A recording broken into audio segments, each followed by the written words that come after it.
Hey guys, as you can see, this is, at the time I'm recording this video, this is actually my last week here in Ecuador. So at the time I'm recording, it's gonna be a few days before I finally get my trip to go back home. I'm doing fine, my family is fine, and of course, I'm here to talk to you about the latest thing I saw during these vacations on, while I was, sleeping or doing nothing or anything else. But, well, what I'm going to talk about this week? Well, I'm going to talk about a series that many people who like cartoons are talking about, and I think it is a good time for me to talk my opinion about it. I'm talking about the new Hulu series, Animaniacs, the reboot. yeah. Before I talk to you about this one, let me tell you a few things. First of all, I know this is going to be kind of like a TV series talk, and usually I make a really, really long vlog of me talking about my opinion about each episode. But I think this is a series that doesn't feel too episodic to talk about it one by one. So it's mostly kind of like a small reflection of what I think about this one. So it's kind of a little bit like my first attempt to YouTube, which is another with my Devil Band Crybaby series. I mean series. So basically, it's just me gonna talk about my opinions about it. But before I talk about the new Animaniacs series, let me take you back about what do I feel about the series. I do remember that I was a 90s kid. It was technically the age of television. Kids who love cartoons like to watch cartoons. We see the improvement of what animation can do. For me, it was kind of starting out with Tiny Toon Adventures, which I still like. I think I like Tiny Toon Adventures much better than Animaniacs, but that's just me. Even though I love Animaniacs, don't get me wrong, it was a great series. I really like to watch the series. I enjoy a lot of the skits. Some of this, I know I don't want to praise it too much because many people and some guy they praise it like it was kind of like the epitome of cartooning, which some people gonna take it for granted. How can I say? I do remember also liking Batman the Animated Series. Animaniacs, I do remember that. Honestly, my first exposure to the series is when I bought the Super Nintendo game. I had the SNES game, and I really enjoyed playing it.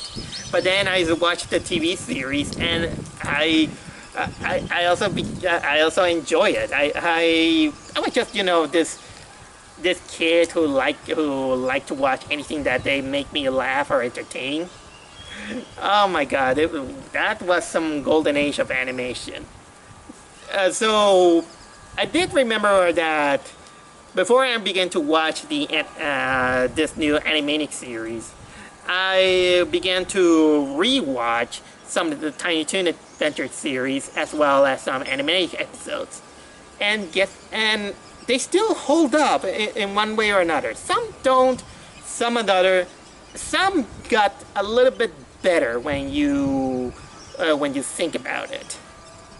For example, in my case, in the case of Tiny Toon Adventures, I begin to find out that Plucky Duck is actually funnier than Buster and Babs Bunny for some reason.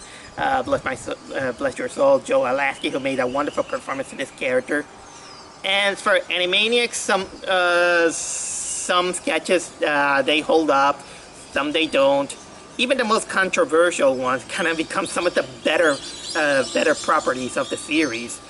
And sometimes it makes me sad that some people, they just say that, no, this is too risque, no, you can't do this and they say, wow, you can't do this for children, or do you do this for children? Because it is kind of like the biggest thing that many people talk about when it's about Animaniacs. And you know what? And you know what? I really appreciate that if people push these kind of boundaries even more, even the more subtle or in your face, I welcome it as long as it is.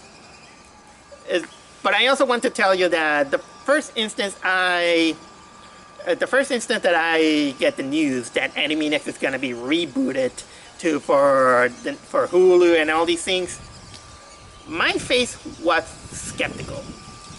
Because I know that Warner Brothers, when it's doing about cartoons, it isn't exactly, you know, the golden age that we know and love. It was much more wittier, more risky, and some other things they kind of work, some don't, but it's still kind of like a wild that they could put some kind of energy and wit to an old series that is recognizable for that.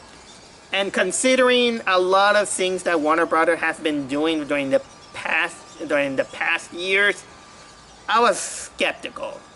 I was also very skeptical because when I see reunions of the original voice actors like Rob Paulsen, Tress MacNeille, Maurice LaMarche, and all these characters that when they try to attempt their characters, you notice that their voice changes and they can't make the pitch that they used to be, which I will get to.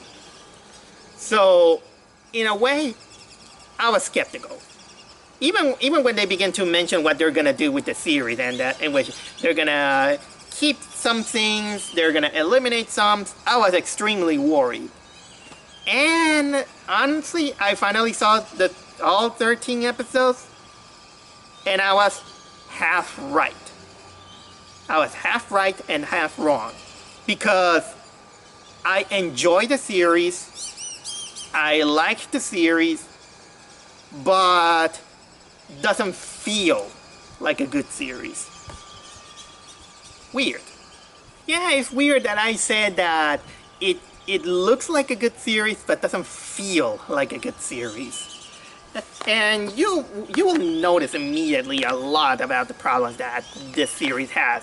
And funnily enough, I was one of the few people that I wasn't so mesmerized with the sneak peek of having the Warner Brothers and sister doing this parody of Jurassic Park.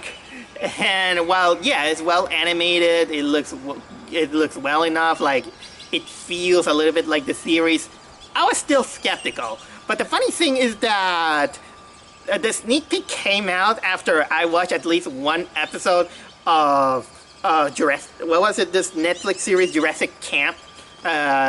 Jurassic World Camp Cretaceous. And I remember that I only watched one episode of that series, and I'm out. You guys are so stupid. So stupid.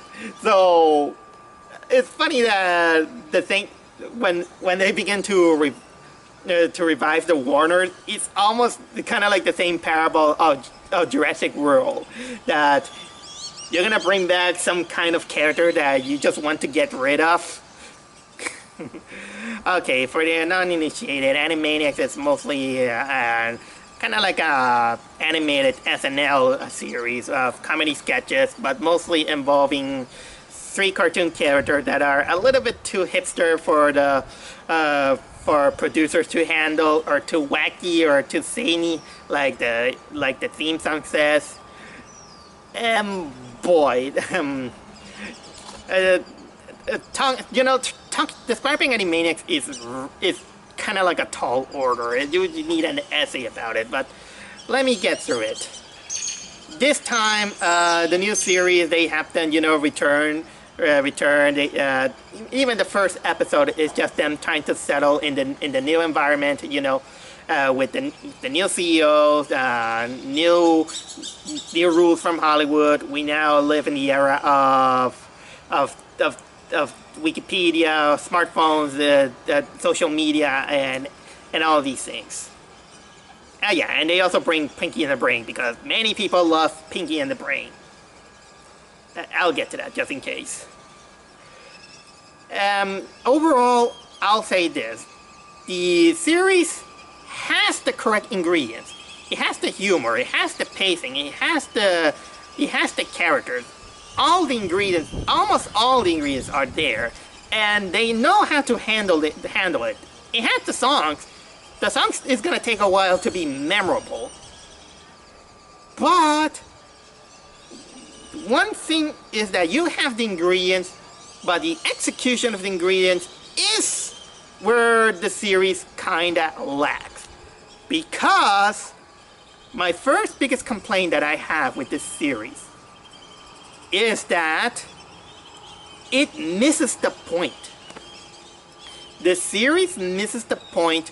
I'm thinking that Animaniacs is about the Warner Brothers and Pinky and the Brain. And guess what? All 13 episodes is all Warner's and Pinky and the Brain.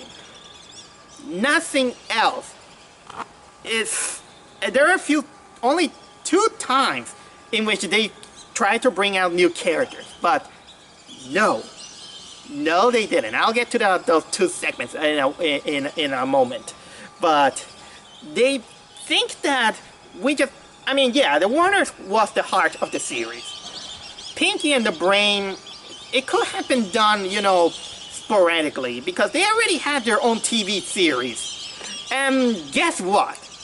Even as a child, I wasn't a fan of Pinky and the Brain. Can you believe that? I don't understand why people love Pinky and the Brain when I was more... I think I like, how can I say, the Warners. I like Rita and Runt better than Pinky and the Brain. I like Goodfeathers better than Pinky and the Brain, even as a child. Even as a guilty pleasure, I like even Buttons and Mindy than Pinky and the Brain. Hell, even as a child, I like Minerva Mink better than Pinky and the Brain. Can you believe that? I'm one of the few people who wasn't into this series. So slap me all you want, but no. I think the series missed the point of being an SNL cartoon. Although I get it that you want to show this to a new audience, but you kind of feel restrained from trying to a little bit of new things. And of the new things, you only did try two new series in which it feels more standalone series than anything else.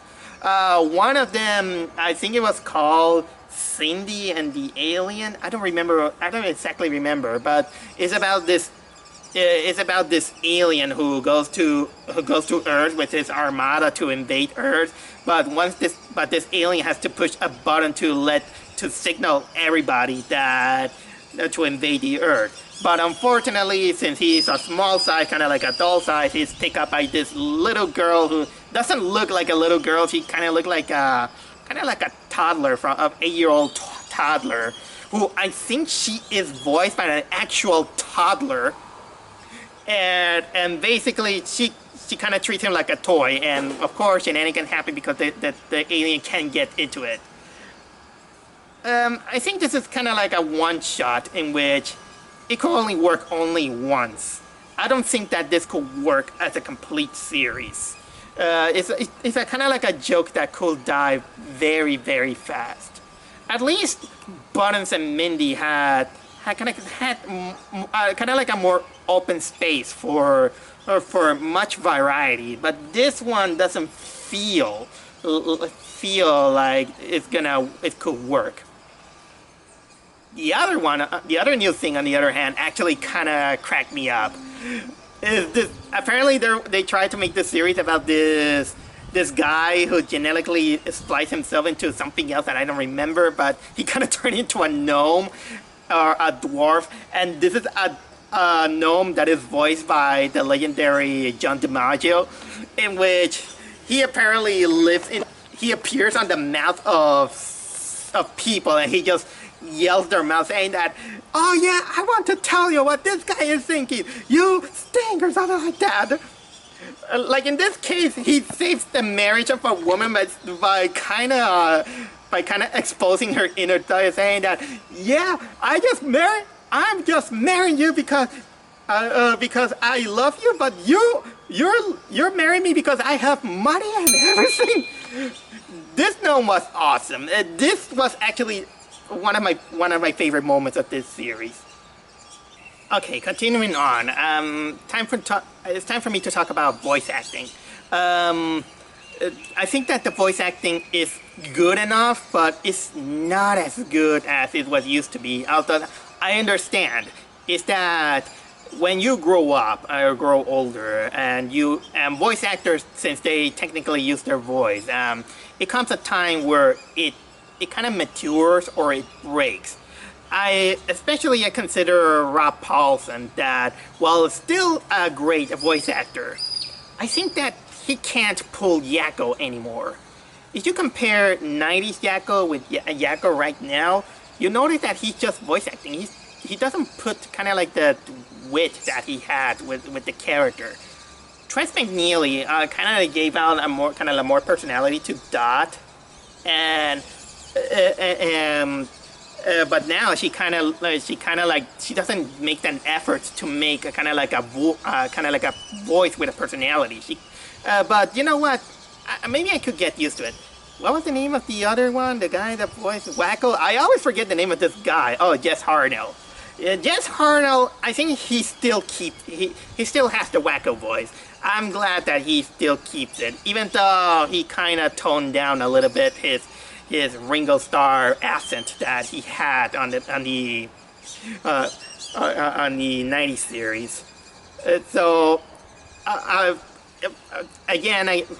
Funny enough, is that I talk about Rob Paulsen when he can't do Yakko anymore, but he still has his chops with Pinky, because honestly, Rob Paulsen is the kind of guy who I always know him when he gives out, this high-pitched voice. Although Maurice LaMarche, he also, I don't hear him like the Orson Welles parody character anymore. He gives a little bit more of an energetic voice to the Brain, because I do remember the Brain, I talk like this, like Orson Welles, but now he kind of talks like with his nose. He kind of like, I'm talking like this, like Orson Welles. It feels a little bit more high-pitched and energetic, not kind of like gruffy, like, well, the real Orson Welles, which he's known of. It could be, his voice or anything, but I'm not exactly very picky about it. But in a way, when you have a voice actor returning to their characters, I highly recommend them to watch their old clips and then try to study. Okay, I think I managed to do this voice this deep, so I could match how they did it. So that is my thing. As for animation, it's something that you have to get used to, because I noticed that while it is well animated and well designed, the problem is that we have to get used to computer animation that looks much clean compared to the rough sketches and the freedom that you can do with freehand. And also, it doesn't help that since we are now using a resolution of widescreen, you're gonna see many areas of the background very empty. Most noticeably, I think that I find it in the intro, because the intro in the series, you're gonna see long, wide gaps of empty spaces that it makes me feel like you could at least put something there, or make something kind of like a new perspective in order to fill out the white screen. Even with the Animaniacs logo and with a blue background, and you have kind of like a ratio of empty space, it again feels empty. So it makes me feel like they could expand it a little bit more. And of course, that could mean a lot of money, but it could also show less laziness on the production of the series. Okay, now it is time for me to talk about the elephant on the room on the series. This is something that I've been noticing that people talk about a lot in their reviews, in which they either take it or leave it, or they're fine with it, or some that they kind of hate it. And here goes. I think it is time for me to talk about what is something that basically kind of harms the series more than it benefits. Although I want to give it a little bit of a chance because it's not exactly, as grandeur as I've seen worse examples of that thing. And that is basically kind of like the wokeness of the series. Yeah, a few of the episodes that I have seen is kind of a little bit having some kind of political agenda or social agenda, or mostly trying to convey saying that, hey, we live in a new era, we live in the world of reboots, we live in a new era, and now we have to comply and everything. Well, not only has people will call it kind of like a woke agenda, but I noticed that it also has another thing that also harms the series, which is something that is a term that I don't know if I invented, but I added ever since I watched Toy Story 4. And that is something that I call the middle-age syndrome.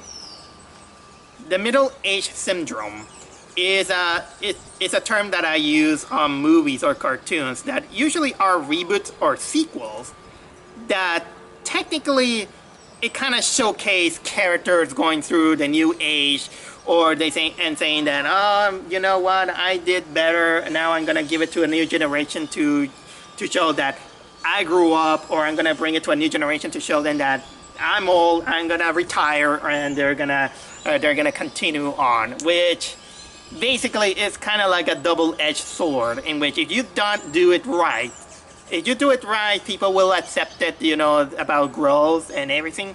But sometimes it leaves you out feeling old, feeling depressed, feeling that cartoon characters are gonna be depressed or old or anything, when usually the beauty of cartoons is that basically they're timeless. They basically can't age unless you want to bring out kind of like a straightforward story, which is mostly common in anime.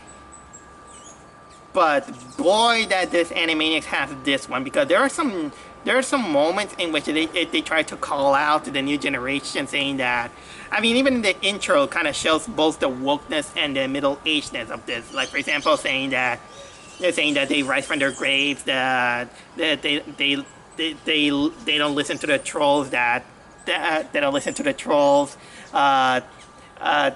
There's a lot of diversification and everything. In some way, I kind of knew it, because if a lot of Warner Brothers movie, most notably the DC films, are showing, like, for example, we're gonna show you that we are politically correct and we do everything about equality, we do for justice and everything, I'm not surprised that this series is gonna have it. At least, well, it's not exactly, in your face most of the time. Okay, sometimes it is in your time. And I know, the old Animaniacs series, they do it too. They made fun of Bill Clinton. They made fun of some political figures about it. But they made fun of it. They do it in your... they didn't do it to, giving a message here and there. This one, they tried, of course. They tried to do that. I do remember that they made...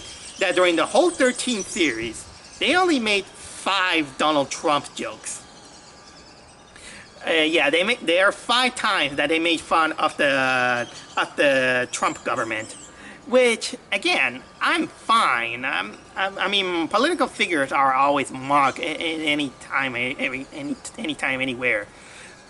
But sometimes, well, sometimes in this day and age, and as viewers also grow old, they kind of notice that. I mean, there's even a Pinky and the Brain episode that makes fun of the Hillary Clinton elections. There are two segments that it involves Dot Warner singing about let's kind of like a feminist movement here and there. The first one about women's right to vote. Although I like that this one then later changed it for cartoons voting, and we get a kind of like a big cameos of a lot of old cartoon characters like the Looney Tunes. Buster and Babs also appear there, and they even made us kind of like a small jab to Lunatics Unleashed. I think I'm gonna talk to you about Lunatics Unleashed one of these days because I'm one of the few people who kind of want to defend this series. I mean, I can't complete it. I can't defend it completely. I understand why, but I do have my defense to it. Okay, and there's also at the end of the season where Dot sings about all the first ladies of the United States. Although it is fair because in the old series they did make a song about all the presidents of the United States. So I'm fine with that. The only thing that I'm actually not okay with the series is the new CEO character. The new CEO is, which is the one that replaced Thaddeus Plotz, she is actually kind of like the worst aspect of the series because every time she appears, she's kind of really mean-spirited, and you can't do much about her because Thaddeus Plotz, at least on the series, he sounds like he kind of shows up as a really greedy but yet a character you can make fun of. You can make him pratfalls and everything. But then you got this ultra feminist CEO that they kind of don't even dare to even whack her with that mallet or run her over with a cart or anything. Nothing like that happened. And honestly, the irony is that this character that I hate, she is basically kind of like the representation of the perfect being that Warner Brothers is trying to do.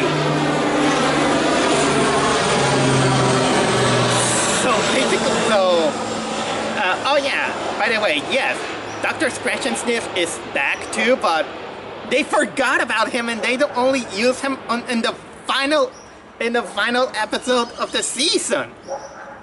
Oh, and the nurse, she's gone.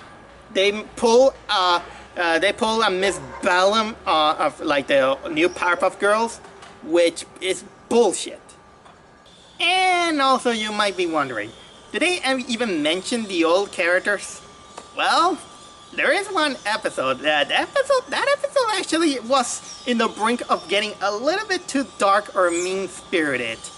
I'm not gonna exactly reveal what it is because I don't want to spoil you too much, but this one, I don't know if it was insulting or mean, but either way, it's one of those that they want to be the middle-age syndrome, or I think I want to call it the new generation syndrome, that they want to diss out some of the good aspects of the older series, but still saying that, oh yeah, I'm gonna give you a cameo and you're gonna get your own paycheck, so piss off.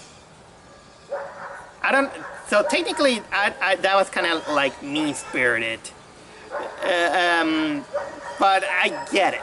I kind of get it.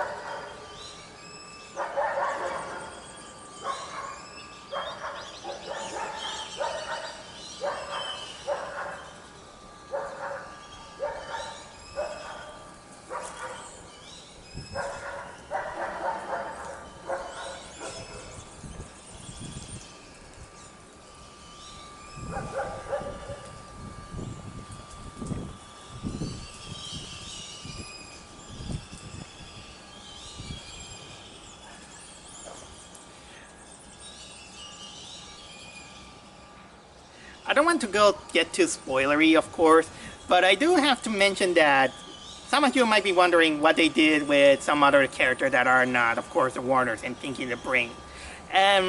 Well, they did make a mention of them in an episode, but boy, that this is a dark episode, and that you're gonna either hate it or you're gonna say, okay.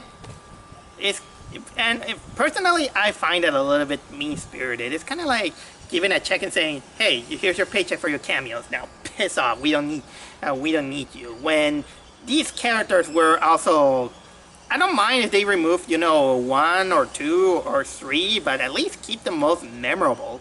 I mean, in my opinion, they should have kept at least the good feathers, or the Hello Nurse, of course, they should have kept. Raiden and Runt will be a tall order, because I know that they have production problems with that one. I think that the voice actress Rita on that one, she was an excellent singer, so she was very expensive to cast. I wouldn't mind Minerva Mink, because she's one of those that got a fan following now of some people, but I don't care.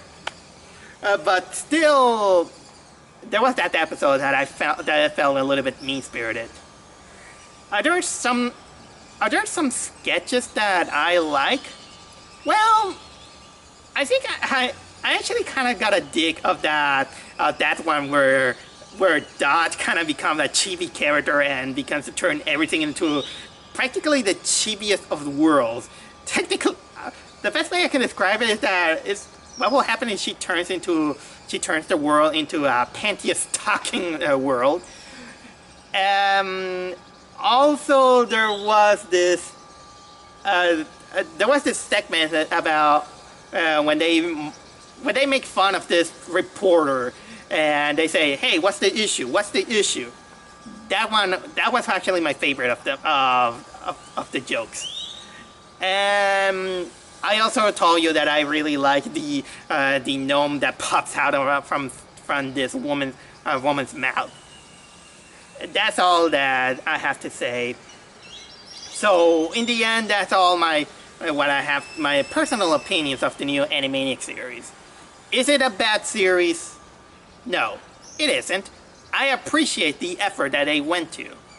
It needs a little bit more polish and a little bit of a toning down of the middle-aged syndrome and a little bit of the wokeness. Actually, you missed the opportunity to actually make a lot of fun of the bad things about the wokeness. The only thing I want you to get rid of, at least, is the new CEO. That new CEO, she sucks ass.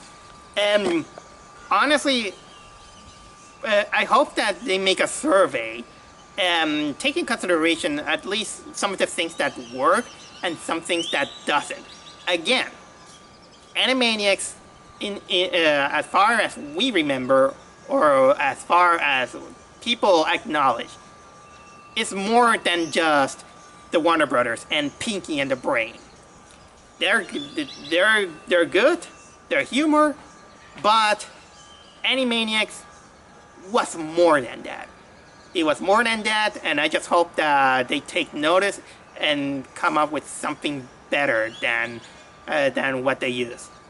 They still have room for improvement, and I hope that this lesson, they carry on with their new reboot of Tiny Toons that I'm pretty eager to see.